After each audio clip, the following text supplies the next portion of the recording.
Hello, my name is Ginger Smoak, and I am a medieval historian and teach for the Honors College at the University of Utah.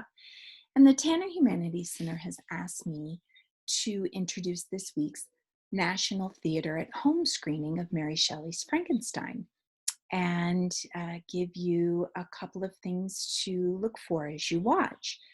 And so, a little bit of background, first of all.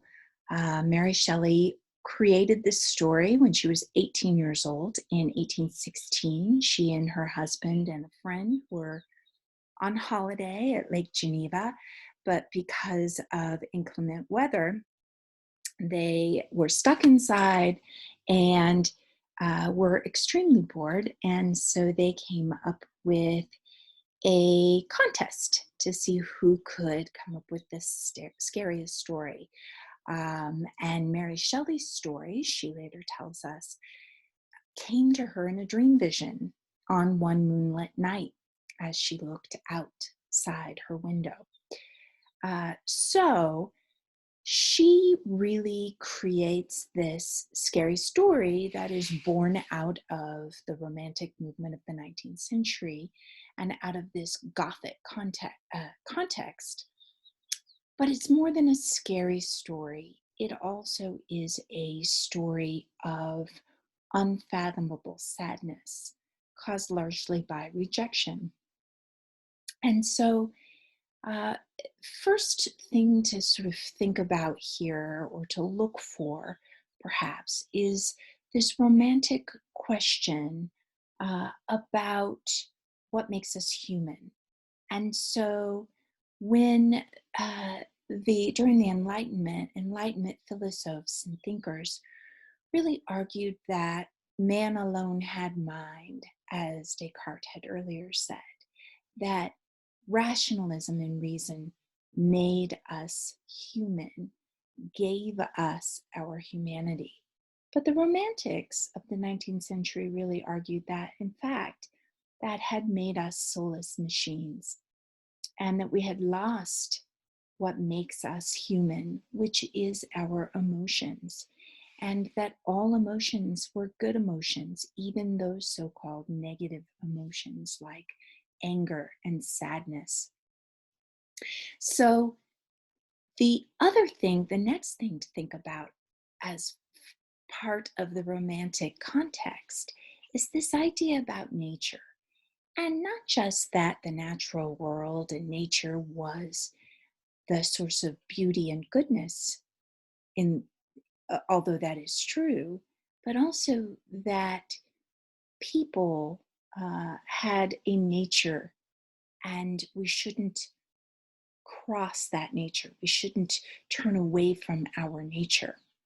So, for example, women were naturally nurturing and natural mothers, and men were naturally um, rational and philosophical and scientific.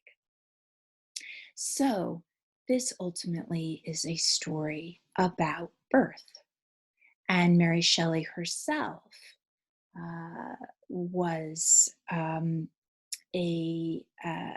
her mother had died at birth. She had a very fraught background with her own um, children as well.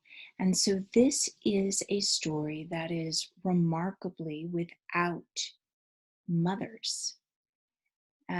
If we think of it that way, it is unnatural that Victor Frankenstein, himself an orphan, gives birth, in effect, to this creature. So the creature himself is unnatural. And Victor Frankenstein, as his creator, has no natural nurturing proclivities or abilities. And in fact, when he sees what he had created, he abandons his own offspring. He's repelled by it. He runs away from it. And so the creature, the created in this case, is looking constantly for some nurturing, for some love, and is again and again rejected by his father figure. You can think of it as being rejected by your God.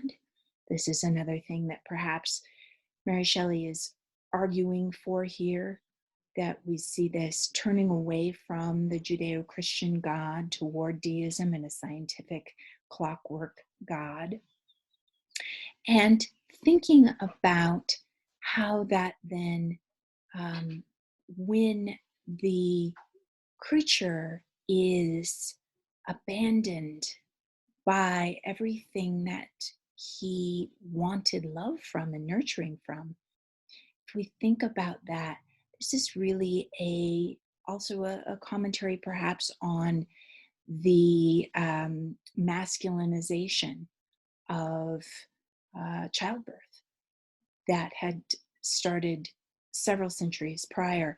And so one of the things that we see here is that we turn away from midwives to so-called man midwives, physicians who are attending births, masculinization of childbirth without nurturing. So one of the things that we also can see is that ultimately, when the creature comes to terms with his sadness, he turns to anger, another very human emotion.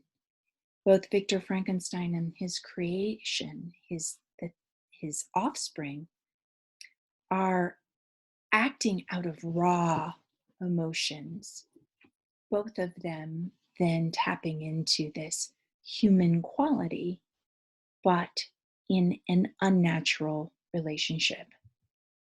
So enjoy the screening. Thank you very much.